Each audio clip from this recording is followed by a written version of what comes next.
उसको पूजा पाठ के बहाने आंख में पट्टी बांध के तरीके से उसे दिग्भ्रमित करके इसने ये काम किया इस अभियुक्त ने। पूरी टीम थी, टेक्निकल सेल की टीम थी, सब ने बहुत ही मेहनत किया। मैं बच्चे की चोरी को चैलेंज के रूप में लिया और 48 घंटे लगातार इन्वेस्टिगेशन चलता रहा। फ्रेम दर फ्रेम लोग फुटेज देखते रहे, टेक्निकल इन्वेस्टिगेशन करते रहे और यह चुनौती थी कि जल्द से जल्द बच्चे को रिकवर करना है, क्योंकि बड़ा ही सेंसिटिव मामला होता है। और लगभग 2 दिन में हम लोगों ने बच्चे को रिकवर कर लिया। करीब 125 से ज़्यादा कैमरों का अवलोकन किया पुलिस ने।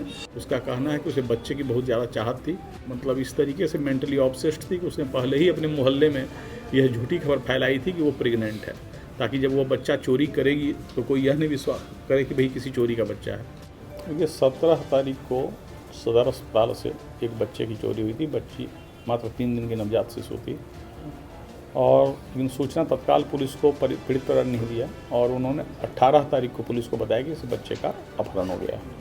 तो डिलेड इन्फॉर्मेशन मिलने से पुलिस का टास्क थोड़ा सा और टफ हो गया था, लेकिन पुलिस ने बड़े ही मेटिकुलस इन्वेस्टिगेशन किया। हमारे लोअर बाजार थाना प्रभारी, खादगड़ा प्रभारी और पूरी टीम जो थी लोअर बाजार और खादगड़ा की, इन लोगों ने काफ़ी मेहनत किया। करीब 125 से ज़्यादा कैमरों का अवलोकन किया पुलिस ने और उसके बेसिस पर और टेक्निकल इन्वेस्टिगेशन करके और अल्टीमेटली हम लोगों ने एक्यूज को पकड़ा और बच्चे को बरामद किया।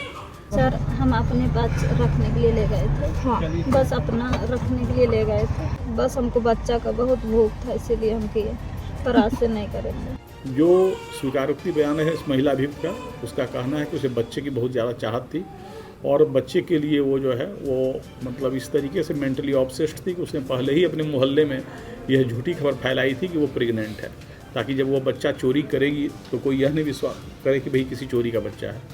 ये सुखदेव नगर थाना क्षेत्र में रह रही थी, अपने अड़ोस पड़ोस को बोली थी कि हम प्रेग्नेंट हैं और बाद में इसने बच्चे को वहाँ पर वार्ड में जा के देखा और अल्टीमेटली इस बच्चे की मौसी को यह कह के कि बच्चे की माँ को दूध उतरा है या नहीं उतरा है, नहीं उतरा है तो हम पूजा पाठ करके करवा देंगे, और कुछ पूजा पाठ का बहाना करके इसकी मौसी को डेविएट करके ले गई और अल्टीमेटली बच्चे को लेकर फरार हो गई थी। इसमें एक और उसके रिलेटिव शामिल हैं जिसकी गिरफ्तारी के लिए हम लोग छापेमारी कर रहे हैं। ये जा रही थी बेड़ो से आगे नरकोपी के रास्ते में जा रही थी जब पुलिस ने इसे गिरफ्तार किया। कितने लोगों का साथ लगा है?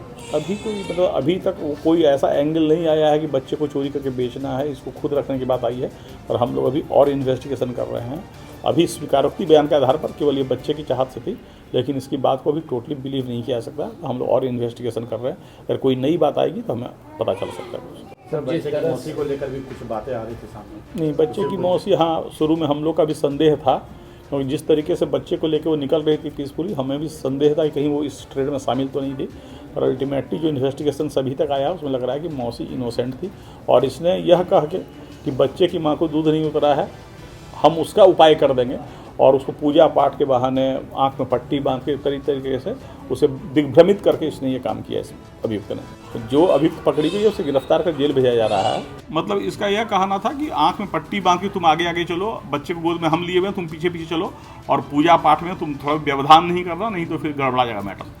तो उसकी मौसी आउट ऑफ इनोसेंस इसकी बात को लगातार मानती चली जा रही थी। ये बहुत ही आउटस्टैंडिंग इन्वेस्टिगेशन था। दयानंद और दिवाकर और भीम और बाकी सारे ऑफिसर, जितनी पूरी टीम थी, टेक्निकल सेल की टीम थी, सब ने बहुत ही मेहनत किया। मैं बच्चे की चोरी को चैलेंज के रूप में लिया और 48 घंटे लगातार इन्वेस्टिगेशन चलता रहा। फ्रेम दर फ्रेम लोग फुटेज देखते रहे, टेक्निकल इन्वेस्टिगेशन करते रहे और यह चुनौती थी कि जल्द से जल्द बच्चे को रिकवर करना है, क्योंकि बड़ा ही सेंसिटिव मामला होता है।